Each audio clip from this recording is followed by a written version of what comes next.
ओम नमो नारायण। मुखे ते तांबूलं नयन युगले कचलकला ललाटे काश्मीरं विलसति कंठे मौक्तिकलता स्फुरत् कांची साटी पृथुकटितटे हाटकमयी नमामिं तां गौरीं नगपति किशोरीमविरतं नगपति किशोरीमविरतं। ओम नमो नारायण। मैं doctor Santram Bhardwaj ask the astrologer channel के माध्यम से आज आप लोगों के सामने लाइव हुआ हूँ। आज हम जो चर्चा करेंगे वो ज्योतिष के विषय में होगी और लाइव चैनल में जो भी इच्छुक व्यक्ति सब्सक्राइब करके अपना कोई प्रश्न पूछना चाहता है तो हमारे आस्क द एस्ट्रोलॉजर चैनल में यूट्यूब में जाकर के अपना प्रश्न पूछ सकता है।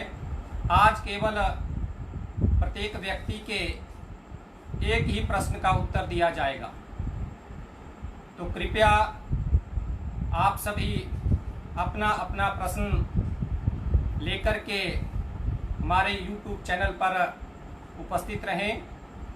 उसमें अपनी जन्म तारीख, डेट ऑफ बर्थ, जन्म समय और जन्म स्थान ये कृपया देने का कष्ट करें और अपना जो प्रश्न है वो प्रश्न बिल्कुल साफ तरीके से हो।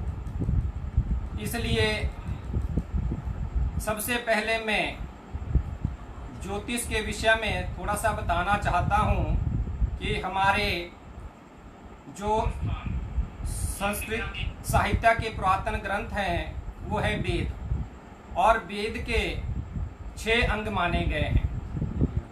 6 अंगों में ज्योतिष शास्त्र जो है वो वेद का चक्षु माना गया है। चक्षु माने आंख।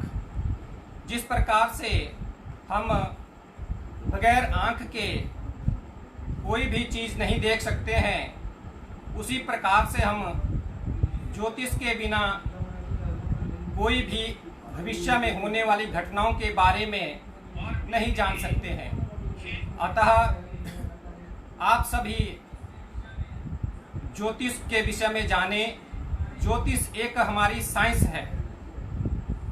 अप्रत्यक्षाणि शास्त्राणि विवादास्तु तेषु केवलम प्रत्यक्षम ज्योतिष शास्त्रम सूर्य चंद्रौ यत्र साक्षिणौ। हमारे बहुत से ग्रंथ है, मीमांसा शास्त्र है, धार्मिक शास्त्र हैं। विवादास्तेषु केवलम, उनमें केवल विवाद है। प्रत्यक्षम ज्योतिष शास्त्रम, जो हमारा ज्योतिष शास्त्र है वो प्रत्यक्ष शास्त्र है। और सूर्य चंद्रौ यत्र साक्षिणौ, सूर्य और चंद्रमा जहाँ इसके साक्षी माने गए हैं। आप लोग सभी इन बातों को जानते हैं कि जो चंद्रमा और सूर्य है वो प्रत्यक्ष रूप से यहाँ पर आप देख सकते हैं। आगे हमारा जो ज्योतिष शास्त्र है उसमें एक कुंडली में द्वादश भाव हैं, 12 राशियां हैं और 9 ग्रह हैं। प्रत्येक भाव में सूर्य चंद्रमा इत्यादि ग्रहों को जन्म के समय कालिक देख करके हम भरते हैं और 12 राशियों को उसमें भरा जाता है। उसी से ही हम किसी भी जातक का जो भविष्य है वो बताते हैं। जो सारा हमारा ज्योतिष शास्त्र है वो 12 भाव, 12 राशियां और 9 ग्रह इनके बीच में ही घूमता रहता है। जिस प्रकार से हमारा मेष लगन है कोई और उसमें सूर्य ग्रह बैठा है। अब मेष लगन है और सूर्य ग्रह बैठा है तो हम उसको जान सकते हैं कि इस जातक का जो जन्म है वो वैशाख मास में हुआ है, क्योंकि सूर्य जो है वैशाख मास में मेष राशि में बैठता है और सूर्य की जो उच्च राशि है वो मेष है। तो ऐसा जो जातक है मेष राशि में सूर्य उच्च का होकर का जिसका लग्न में बैठा हो, ऐसा जातक राजतुल्य योग उसका बनता है और पढ़ाई में भी उसका योग अच्छा है। क्योंकि अगर हमारा लगन मेष है तो उससे जो 5वां भाव है वो उसमें सिंह राशि बनेगी। सिंह राशि का जो स्वामी ग्रह है वो सूर्य है और सूर्य उच्च का होकर के लगन में विराजमान है। तो ऐसा जो जातक है वो राजतुल्य सुख भोगने वाला होता है। और इसका एक प्रभाव और है कि सूर्य जब उच्च का होकर के हमारा लगन में बैठता है तो वहां से सप्तम भाव को पूर्ण दृष्टि से देख रहा है, तो उसके जो दाम्पत्य जीवन है उसके ऊपर सूर्य जो है वो असर डालता है। लेकिन हमने फिर भी जो दाम्पत्य भाव का स्वामी है अर्थात शुक्र, उसका भी अवलोकन करना आवश्यक होता है कि वो कहाँ पर है। तो इस प्रकार से हम किसी की ज्योतिष संबंधित भविष्यवाणी भविष्यवक्ता उसकी कर सकते हैं कि उसका क्या है। अब हमारे चैनल में एक जुड़ गए हैं नरेश शर्मा जी, अमृतसर से जुड़े हैं। इनका जन्म स्थान है अमृतसर और डेट ऑफ बर्थ है 7/8/1981। इनका प्रश्न है कि मुझे जॉब कब लगेगी।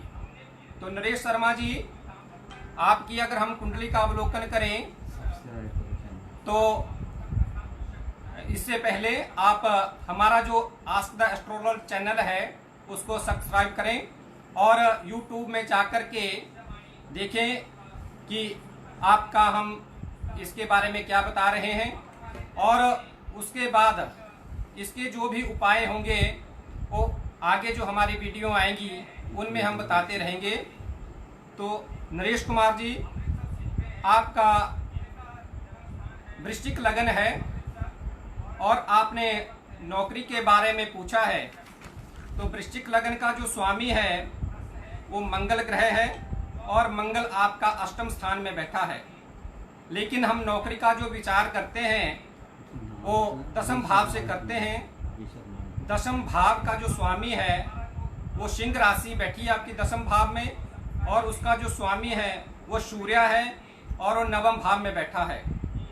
परंतु उसमें एक योग है कि आपका जो सूर्य है वो नवम भाव में होकर के राहु के साथ पीड़ित है, अर्थात आपकी जन्म कुंडली में ग्रहण योग बनता है। साथ में एक अच्छा योग ये है कि आपका जो दशमेश है वो नवम बैठा है। तो दशमेश यदि नवम भाव में बैठा है तो नौकरी के लिए अच्छा योग बनाता है। तो अभी आपको नौकरी के बारे में चिंता करने की आवश्यकता नहीं है, क्योंकि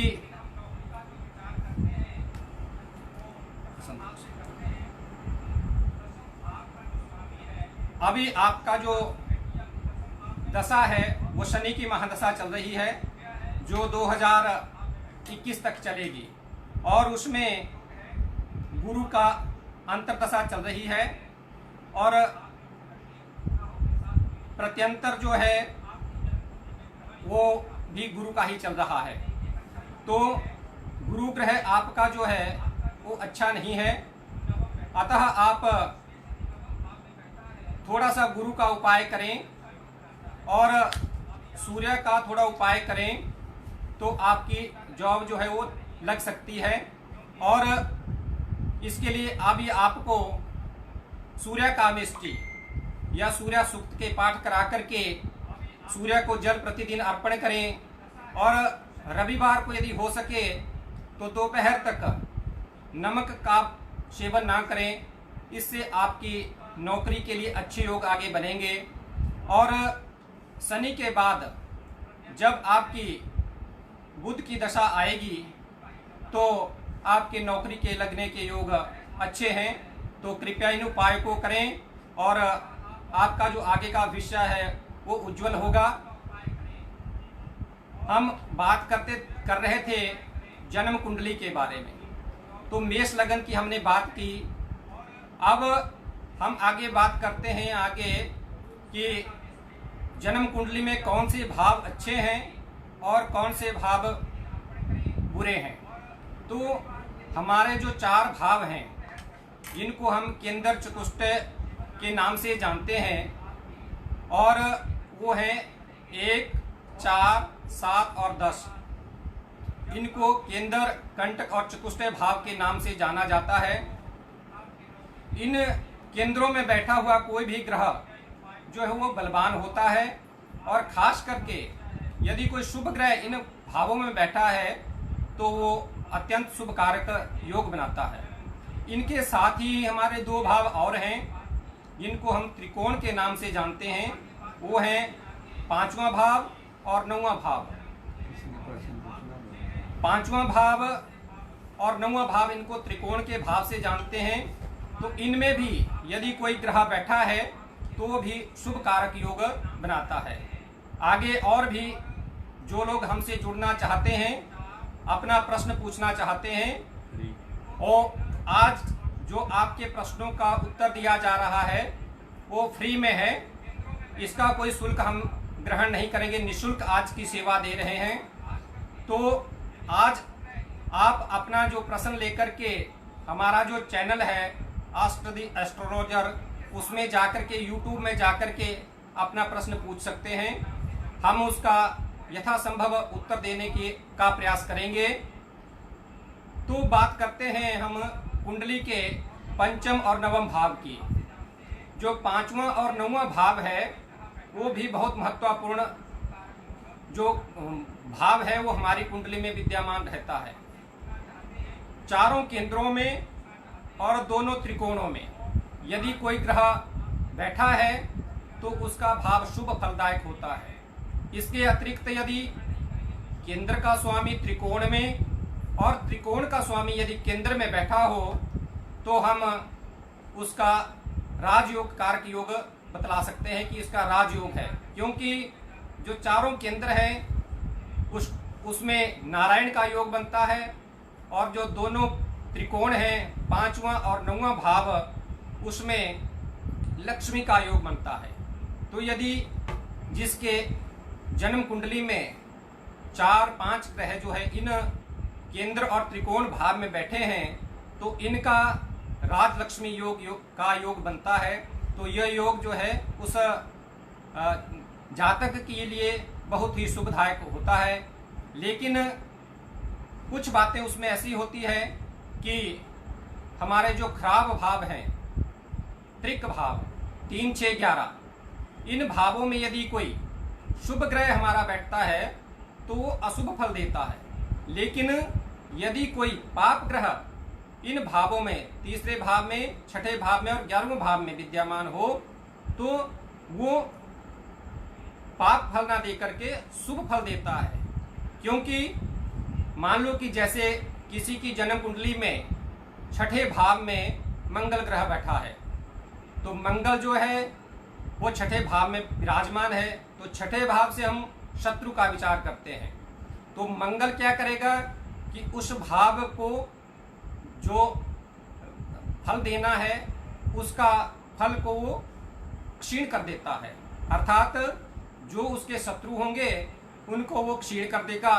तो जब किसी के शत्रु क्षीण हो जाएंगे तो वो क्या होगा, उसके लिए उसका बेनिफिट मिलेगा। तो जिस प्रकार से हम मैथमेटिक्स में हमारा प्रश्न होता है कि माइनस माइनस प्लस हो जाता है, उसी प्रकार से यदि कोई ग्रह पाप ग्रह 3, 6 और 11वें भाव में विराजमान है तो वो पाप फल ना दे करके शुभ फल देता है। इसी प्रकार से जैसे कोई हम बात करते हैं किसी की विवाह के बारे में, तो विवाह का जो विचार है वो सप्तम भाव से किया जाता है। तो सबसे पहले हमने जन्म कुंडली में सप्तम भाव को देखना है कि उसका जो जातक का जो सप्तम भाव है वो कहाँ है, अर्थात सप्तमेश हमारा किस स्थिति में है, वो कौन से ग्रह के साथ बैठा है, कौन से भाव में बैठा है, जिस ग्रह के घर में बैठा है वो उसका मित्र है, शत्रु है या सम है। इनका विचार भी हम पंचधा मैत्री के अनुसार कर सकते हैं। हमारी 2 प्रकार की मित्रता होती है। एक होती है हमारी नैसर्गिक मित्रता, जो हम जन्म कुंडली को देख करके बनाते हैं तात्कालिक में, और एक होती है नैसर्गिक, एक होती है तात्कालिक। तो नैसर्गिक और तात्कालिक, जो तात्कालिक है वो जन्म कुंडली को देख करके होती है, और नैसर्गिक जो परमानेंट हमारी रहती है। अर्थात जैसे मान लो कि बुध का चंद्रमा शत्रु है तो वो परमानेंट ही शत्रु ही रहेगा, लेकिन जो हमारी तात्कालिक जन्म कुंडली है उसमें जहाँ पर ग्रह बैठा है वहाँ से पहला और दूसरा, पहला शत्रु, दूसरा, तीसरा, चौथा, 5वां, 6ठा, 7वां और 8वां और 9वां, ये हमारे जो भाव हैं ये जो है शत्रु के भाव से जानते हैं हम इनको। और 1, 2, 3, 4 ये मित्र हैं, और 10, 11, 12 ये हमारे जो हैं ये भी मित्र हैं, और 1, 5, 4, 5, 6, 7 और 8, 9 ये भाव जो है हमारे शत्रु भाव कहलाते हैं। इनका हमने निचोड़ निकाल करके, अर्थात जो तात्कालिक में भी और नैसर्गिक में भी मित्र प्लस मित्र अधिमित्र के योग से नाम जाना जाता है, और अगला जो भाव है हमारा मित्र शत्रु सम के नाम से जाना जाता है, और मित्र सम मित्र के नाम से जाना जाता है, और शत्रु सम शत्रु के नाम से जाना जाता है, और शत्रु प्लस शत्रु अधिशत्रु के नाम से जाना जाता है। तो ये कुछ हमारे भाव हैं, इनको देख करके हमने पंचधा मैत्री चक्कर का निर्माण करना है। और पंचधा मैत्री चक्कर में जिस प्रकार से ग्रह अपना क्या स्थिति बना रहा है उसके अनुसार ही उसका जातक का फलादेश भी हमने करना है। उसके बाद आता है हमारा राजयोग, अर्थात आजीविका के बारे में जब हम विचार करते हैं तो 10वें भाव से उन चीज़ों का हम विचार करते हैं। आगे हमारे चैनल के साथ एक और सदस्य जुड़ गए हैं अपना प्रश्न लेकर के, पुष्पा शर्मा जी। इनका डेट ऑफ बर्थ है 4/10/1963 और जन्म समय है 5:45 PM। इन्होंने अपने हेल्थ के बारे में पूछा है, तो इनकी हेल्थ के बारे में अभी हम देखते हैं। इनकी जन्म कुंडली बना करके जन्म कुंडली का निर्माण कर लिया है। तो जन्म कुंडली में इनका लगन जो है वो मीन लगन है, और मीन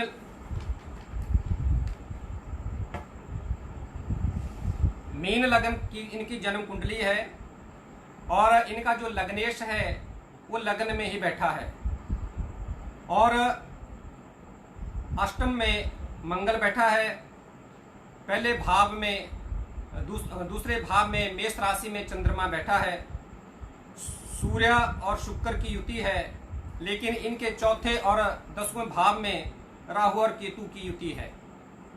इसलिए जब हम इनकी जन्म कुंडली का अवलोकन करते हैं, इनकी अंतर्दशा दशा, आजकल इनको राहु की दशा चल रही है, और राहु की दशा में बुध का अंतरा है।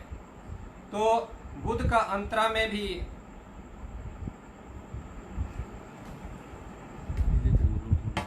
बुध का अंतरा चल रहा है, तो इनका जो सूर्य और बुध की युति है, बुध आदित्य योग है, लेकिन इनका जो बृहस्पति है वो लगन में बैठा है। सेहत के बारे में हम विचार जो करते हैं वो लगन से करते हैं। और आजकल इनको शनि की प्रत्यंतर दशा भी चल रही है।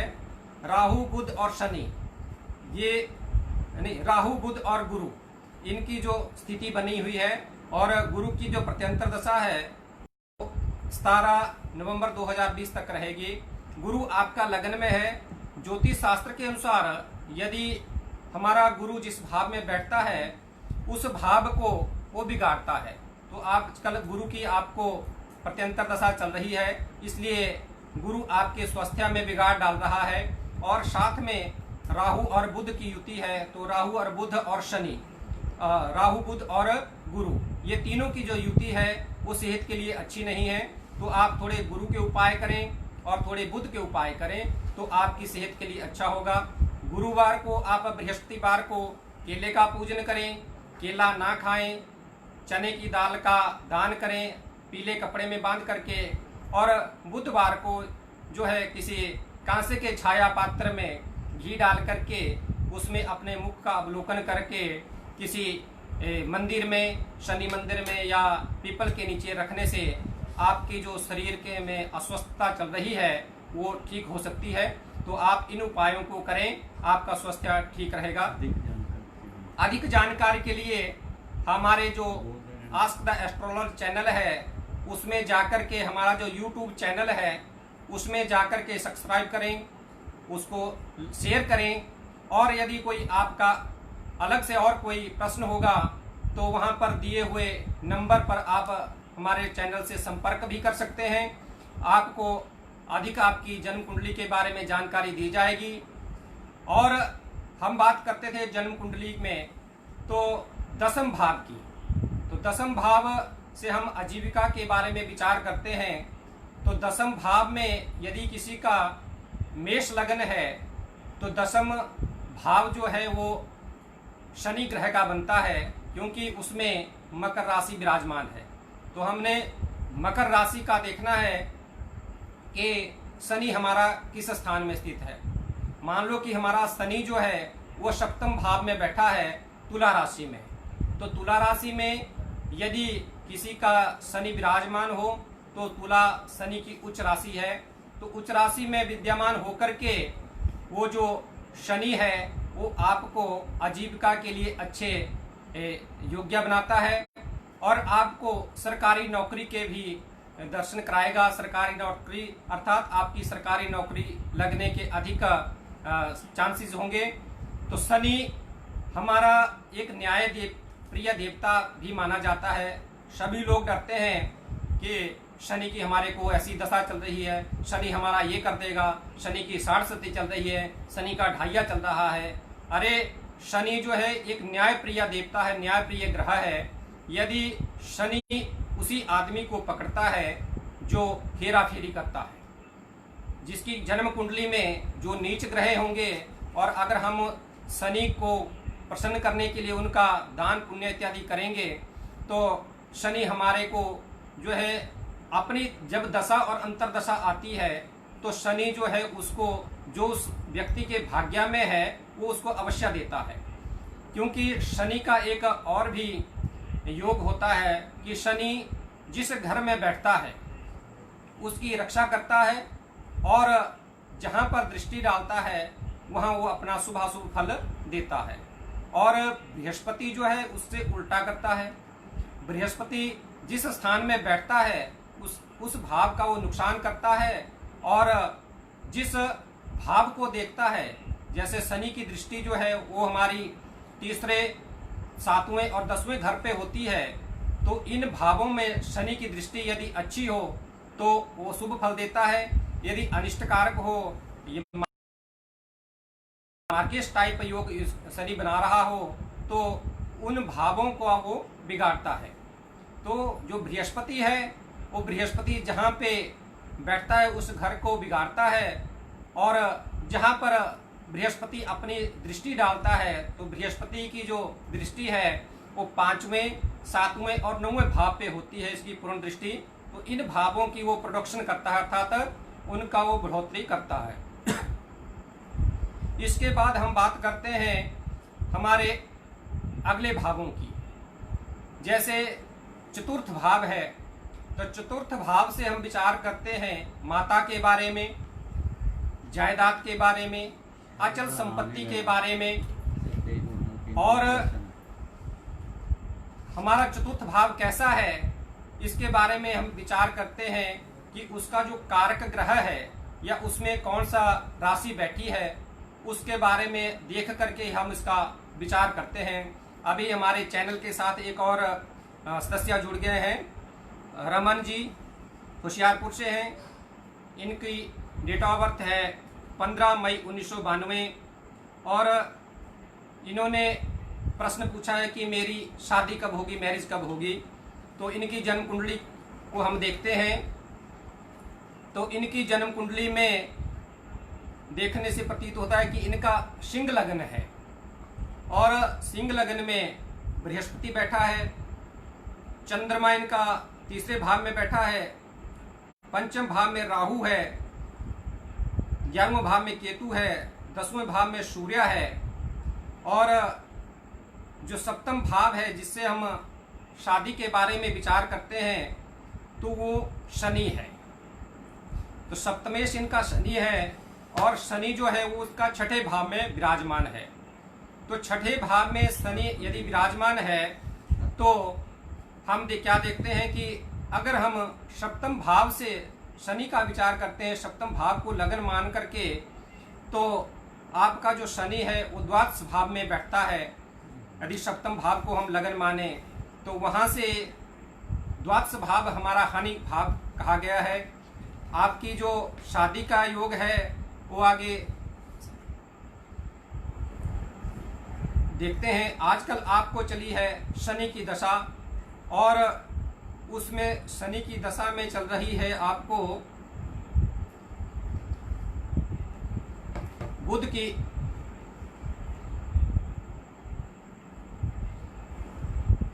शनि की महादशा में जो 2015 से आपकी शुरू है। आजकल बुध की अंतर्दशा चल रही है जो कि 14/7/2021 तक रहेगी और उसमें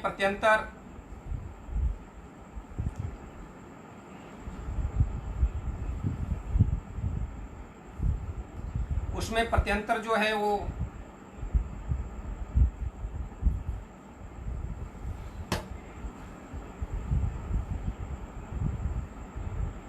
आजकल राहु का चल रहा है। तो राहु का प्रत्यंतर आपका चल रहा है। तो अभी आपके शादी का योग नहीं बन रहा है। आपका जो शादी का योग बनेगा जब शनि में आपकी शुक्र की अंतर्दशा आएगी। तो शुक्र की अंतर्दशा आपके जुलाई 2021 के बाद आएगी। तो उसी समय आपका शादी का योग बनता है, अर्थात जुलाई 2021 के बाद आपका शादी का योग बनता है। तो इसके लिए आप तैयार रहें कि 2021 में आपकी शादी होनी निश्चित है, हो जाएगी। और एक और बात कि आपका जो शनि है उसके थोड़े उपाय आप करें तो जल्दी शादी का योग बनेगा। तो शनि मंदिर में शनिवार को जो है शनि का जो सामान है, तेल वगैरह, महा वगैरह, काला कपड़ा, गुलाब जामुन, नींबू, ये चढ़ाते रहें। शनि को जितना आप प्रसन्न करेंगे उतने जल्दी आपकी शादी होगी। और आप जो है शनि के उपाय को करते रहें, जल्द ही आपकी शादी का योग बन जाएगा। और भी जो लोग हमारे इस चैनल से जुड़ना चाहते हैं वो आस्क द एस्ट्रोलॉजर चैनल से जुड़ें। इसके यूट्यूब में जाकर के सब्सक्राइब करें और अपना जो प्रश्न है वो पूछें। आपके जो प्रश्न का उत्तर है हम यथासंभव उत्तर देंगे। और आज सिर्फ आपका जो प्रश्न है वो उसका कोई चार्ज नहीं लगेगा, वो सिर्फ फ्री हमने रखा है। तो आप हमारे आस्क द एस्ट्रोलॉजर चैनल में जाकर के अपना प्रश्न कृपया पूछें और केवल एक ही प्रश्न पूछें, क्योंकि किसी की जन्म कुंडली को देख करके हम यदि 2 या 3 प्रश्न लेते हैं तो एक की ही जन्म कुंडली का हम ज़्यादा फलादेश कर सकते हैं। दूसरे की जन्म कुंडली हम या दूसरे का प्रश्न हम नहीं ले सकते। तो हम बात करते थे जन्म कुंडली के चतुर्थ भाव की। तो चतुर्थ भाव में हम माता के बारे में विचार कर सकते हैं, पैतृक संपत्ति के बारे में विचार कर सकते हैं और उदर पेट के बारे में हम विचार कर सकते हैं। हमारा जो चतुर्थ भाव है उसमें कौन से ग्रह बैठे हैं, चतुर्थ भाव का स्वामी कहाँ है। यदि चतुर्थ भाव का स्वामी केंद्र का स्वामी यदि केंद्र में ही हो या केंद्र का स्वामी यदि त्रिकोण में गया हुआ हो तो वो एक शुभ योग बनाता है। यदि चतुर्थ भाव का स्वामी 3, 6 और 11वें भाव में हो तो हम बता सकते हैं कि आपका जो पेट है वो थोड़ा खराब रहेगा। यदि शनि मंगल की युति चतुर्थ भाव में हो तो ऐसा जो जातक होता है उसको पैतृक संपत्ति बहुत कम मात्रा में मिलती है, या अर्थात वो अपनी जो पैतृक संपत्ति है उसका उपभोग नहीं कर सकता है, कम करेगा। और लेकिन उसके बाद उसका एक अच्छा योग यो भी होता है कि वो जातक है अपने बाहुबल से ही अपना धन अर्जित करता है, अपनी संपत्ति बनाता है और अपने वाहनादि का सुख भी वो अपने बाहुबल से ही लेता है। किसी से जो मिला हुआ धन है उसका उपयोग वो बहुत कम करता है। तो इस का जो शुभ प्रभाव है वो ये है कि ऐसा जातक अपने बाहुबल से अपना धनोपार्जन करता है। और यदि चतुर्थ भाव का स्वामी हमारा अष्टम भाव में चला जाए तो माता के लिए भी कष्टकारक होता है।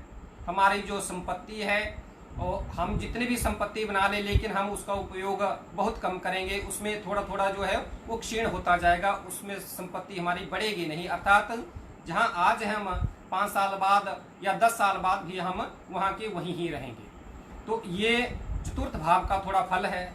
अब हम बात करते हैं आपके पंचम भाव की। पंचम भाव में हमारा जो पंचम भाव से हम विचार करते हैं सुत के बारे में, विद्या के बारे में। हमारे चैनल के साथ एक और सदस्य जुड़ गए हैं, उनका प्रश्न भी ले लेते हैं। तो रवि जी हैं, कांगड़ा से जुड़ गए हैं हमारे साथ। तो इनकी जो डेट ऑफ बर्थ है वो 4/4/1983 है और जन्म समय है 10:20 रात के PM कांगड़ा का।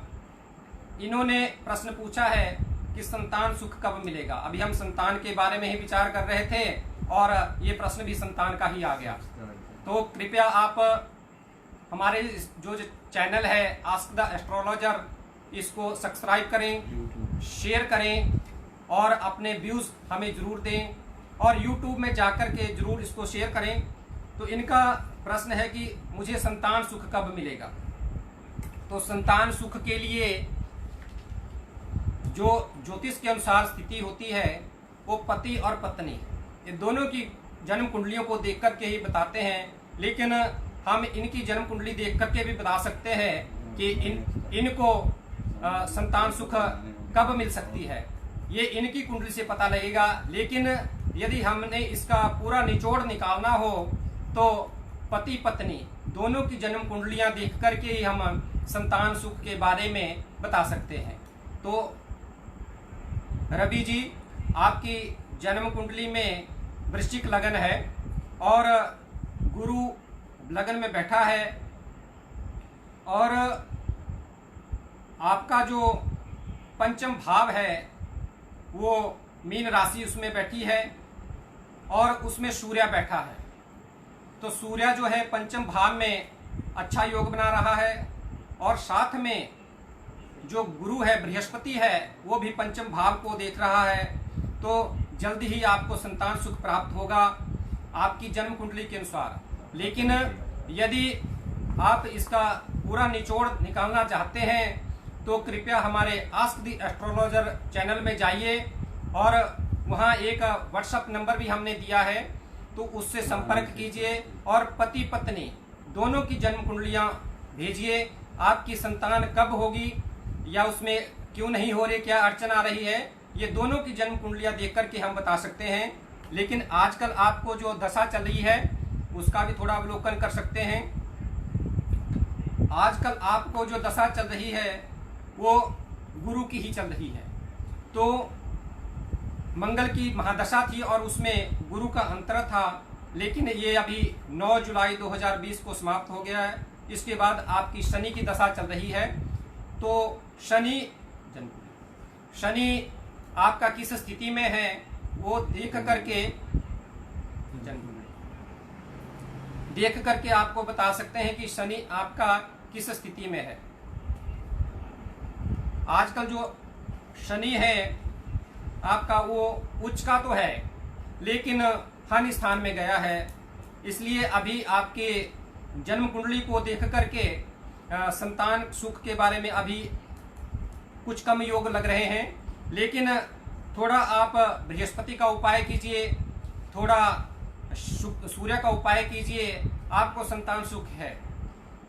थोड़ा लेट हो सकता है लेकिन संतान सुख है। आपकी जन्म कुंडली में आपको संतान अवश्य मिलेगी और आपकी जन्म कुंडली में पुत्र सुख है, आपको संतान भी होगी और पुत्र भी होगा। ये आपकी जन्म कुंडली को देख करके हम बता सकते हैं। अधिक जानकारी के लिए हमारा जो चैनल है आस्क द एस्ट्रोलॉजर, उस चैनल में जाइए और उस पर यूट्यूब में जाकर के सब्सक्राइब कीजिए, शेयर कीजिए, आपको अधिक से अधिक जानकारी मिलेगी। हम बात कर रहे थे जन्म कुंडली के पंचम भाव की। तो पंचम भाव को सुत भाव भी कहा गया है और विद्या का भाव भी हम उसको कहते हैं। अर्थात हमने देखना है कि हमारा पंचम भाव कैसा है, पंचमेश हमारा कहाँ पे बैठा है, पंचम भाव के ऊपर किन ग्रहों की दृष्टि आ रही है। इन बातों का अवलोकन करके ही हम संतान के बारे में या विद्या के बारे में हम बता सकते हैं। लेकिन इसमें दो बातें हैं कि संतान सुख के लिए अलग चीज देखनी पड़ती है और विद्या प्राप्ति के लिए हमारे को अलग चीज देखनी पड़ती है।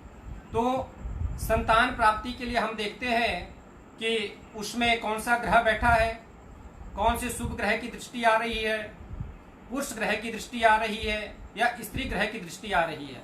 यदि पुरुष ग्रह की दृष्टि संतान भाव के ऊपर, पंचम भाव के ऊपर आए तो उसमें पुत्र प्राप्ति का योग ज्यादा होता है, और यदि स्त्री ग्रह की दृष्टि पड़े या स्त्री ग्रह बैठा है या पंचमे से स्त्री ग्रह है तो कन्या का योग ज्यादा होता है। लेकिन जैसे मैंने पहले आपको बात बतलाई कि केवल एक पुरुष की या एक स्त्री की जन्म कुंडली देख के हम नहीं बता सकते कि इनके आगे संतान का सुख कैसा है या संतान कैसी होगी। अगर आपने अधिक जानकारी आपको चाहिए तो दोनों की जन्म कुंडली होनी चाहिए, पति की भी और पत्नी की भी। क्योंकि जैसे पति के लिए अच्छा योग है लेकिन पत्नी की जन्म कुंडली में योग नहीं है, तो कोई ना कोई उपाय करा करके भी हम संतान सुख का प्राप्त कर सकते हैं।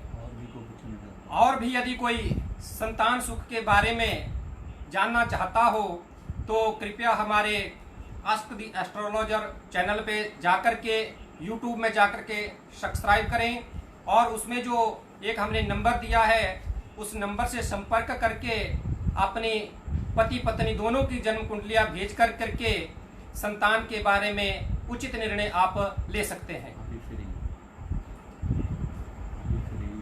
अभी जिसने भी प्रश्न करना हो वो आज का जो हमारा लाइव चैनल चल रहा है वो फ्री में प्रश्न है, लेकिन आगे जो भी प्रश्न करेंगे या आप लोगों ने यदि मिलना हो तो उसका जो भी हमारे से मिल कर के फोन कर करके हमारे से संपर्क कर लें, उसके बाद ही हम आपको अधिक उसकी जानकारी दे सकते हैं। इसके बाद हम बात करते हैं कि पंचम भाव की, संतान भाव के बारे में हम बात कर रहे थे। तो पंचम भाव के लिए संतान के बारे में तो हमने बतला दिया, लेकिन विद्या के बारे में मान लो कि किसी की जन्म कुंडली में पंचम भाव में राहु बैठा है। यदि राहु बैठा है तो नेचुरल है कि उसका जो अगला ग्रह है केतु वो हमारा एकादश भाव में बैठा होगा, क्योंकि राहु और केतु जो है वो हमेशा ही 180 डिग्री पे रहते हैं, अर्थात इनका 180 डिग्री का एक पूरी सीधी लाइन में ये दोनों ग्रह रहते हैं। इसलिए राहु को मुख और केतु को सर्प की पूंछ भी कहते हैं, सर्प ग्रह के नाम से भी इसको हम जानते हैं। तो सप्तम पंचम भाव में यदि राहु बैठा है तो एकादश भाव में केतु बैठा होगा, और उसके बाद यदि शुक्र भी एकादश भाव में है तो जब भी हम ऐसे जातक की जन्म कुंडली देखते हैं तो ऐसे जातक की जन्म कुंडली देखने से प्रतीत होता है कि इसके जो पहली संतान होगी वो कन्या होगी, क्योंकि शुक्र ग्रह है और साथ में राहु है। लेकिन इसमें एक बात और ध्यान देने योग्य होती है कि हमारा पंचमेश कैसा है, क्योंकि बगैर पंचमेश को देखे हम कोई भी निर्णय नहीं ले सकते। तो जन्म कुंडली को देखने के लिए पहले भाव, भावेश और दृष्टि ये देखना जो है परमावश्यक होता है। बगैर इसके जाने हम कोई भी फलादेश नहीं कर सकते। यदि करेंगे भी तो हमारा जो फलादेश है वो शुभ नहीं होगा, अर्थात जातक के लिए वो चीज़ घटित नहीं होगी। इसलिए इन चीज़ों को ध्यान में रखते हुए पहले इन चीज़ों का अवलोकन करें, इनका अध्ययन करें, उसके बाद ही किसी की जन्म कुंडली का फलादेश हम कर सकते हैं। अब उसके बाद आ जाते हैं हम छठे भाव के ऊपर। अब जो छठा भाव है हमारा उसको शत्रु भाव भी कहते हैं, लेकिन शत्रु भाव के साथ साथ इससे माता महा अर्थात नान के पक्ष, माता, मामा, मासी, इनका विचार भी हम इस भाव से ही कर सकते हैं। तो इन भावों का विचार करने के लिए हम देखते हैं कि छठे भाव में हमारा कौन सा ग्रह बैठा है, शुभ ग्रह है या अशुभ है। यदि शुभ ग्रह होगा तो उसको मामा का सुख या उसके जो नानके हैं उनका सुख उसको कम होता है, और यदि पाप ग्रह बैठा है तो उसका सुख उसको ज्यादा होगा। और छठे भाव का स्वामी हमारा कहाँ पे बैठा है इसका अवलोकन करना भी जरूरी होता है। अब एक और बात, किसी की जन्म कुंडली से हम अवलोकन करते हैं कि सप्तम भाव से पत्नी का विचार किया जाता है। तो सप्तम भाव से पत्नी का विचार किया जाता है, और सप्तम भाव से सप्तम भाव अर्थात हमारा लगन से जो है पति के बारे में विचार किया जाता है। क्योंकि अगर एक ही जन्म कुंडली से हमने दोनों के बारे में पता करना है तो सप्तम भाव से हम पत्नी का विचार करेंगे तो लगन से पति का विचार करेंगे, और यदि सप्तम भाव से पति का विचार करेंगे तो लगन से हम पत्नी का विचार करेंगे। जिस प्रकार से हम माता पिता का विचार करते हैं तो माता पिता का विचार हम करते हैं, चौथे भाव से माता का विचार करते हैं, और दसम भाव से हम पिता का विचार करते हैं। लेकिन यदि इससे उल्टा अर्थात हमने अपने पत्नी के माता पिता के बारे में अर्थात अपने सास ससुर के बारे में विचार करना है तो सप्तम भाव को लगन मान करके उससे उल्टा हो जाएगा, अर्थात हमारा जो दसम भाव है वो माता का भाव बन जाएगा और जो चतुर्थ भाव है वो पिता का भाव बन जाएगा। तो इनसे हम दसम भाव से सास के बारे में और चतुर्थ भाव से ससुर के बारे में भी विचार कर सकते हैं। इन विचारों के साथ ही हम ये बता सकते हैं कि जो हमारी नई जो दुल्हन आएगी, नई पुत्रवधू आएगी, उसके माता पिता को या उसके सास ससुर को किस प्रकार से उसका सुख प्राप्त होगा, या हमने जो अपनी लड़की के लिए लड़का ढूंढा है, जो हमारा जमाता है, उसका अपने सास ससुर के प्रति जो है कैसा व्यवहार रहेगा, वो सुखदायक होगा या अनिष्टकारक होगा, ये भी हम पता उससे लगा सकते हैं। अब बात करते हैं हम अष्टम भाव से। अष्टम भाव से बात करते हैं हम मृत्यु के बारे में। अष्टम भाव को मृत्यु भाव कहा गया है। तो मृत्यु भाव से हम ये नहीं है कि उससे जो भी ग्रह बैठेगा वो सिर्फ मृत्यु कारक ही होगा, लेकिन कुछ ग्रह उसमें अष्टम भाव में ऐसे भी होते हैं जो आदमी को क्या करते हैं, लंबी आयु का कारक बनाते हैं। जैसे मान लो कि किसी की जन्म कुंडली में अष्टम भाव में शनि बैठा है तो शनि जो है उस जातक को लंबी आयु का कारक होता है, अर्थात उस जातक की आयु लंबी होगी। लेकिन अष्टम से अष्टमेश अर्थात अष्टम भाव से हम आगे अष्टम भाव आगे जाएंगे तो हम देखेंगे कि अष्टम से आगे 8 गिनेंगे तो 8, 9, 10, 11, 12, 1, 2 और 3 अर्थात तीसरे भाव से जो सहज भाव है उससे भी हम क्या कर सकते हैं, आयु के बारे में विचार कर सकते हैं। अष्टमात अष्टमेशः, अष्टमात अष्टमेशः अर्थात अष्टमेश कहाँ है हमारा, और अष्टम भाव से भी अष्टम स्थान अर्थात तीसरे भाव से भी हम आयु के बारे में विचार कर सकते हैं कि तीसरे भाव में उसके कैसे ग्रह बैठे हैं या तृतीय भाव का स्वामी उस जातक का कैसा है। इन्हीं बातों को विचार करके हम उसके आयु के बारे में भी विचार कर सकते हैं, बता सकते हैं। उसके बाद आता है हमारा 9वां भाव। 9वें भाव को हम धर्म कर्म का कारक भी मानते हैं, अर्थात धर्म के बारे में यदि विचार करना है तो 9वें भाव से करते हैं हम। लेकिन 9वां और 10वां, नवमेश और दशमेश, 9वें भाव का स्वामी यदि दशम भाव में हो और दशम भाव का स्वामी यदि 9वें भाव में हो तो ऐसा जो योग है वो जातक को उच्च मान प्रतिष्ठा देने वाला होता है।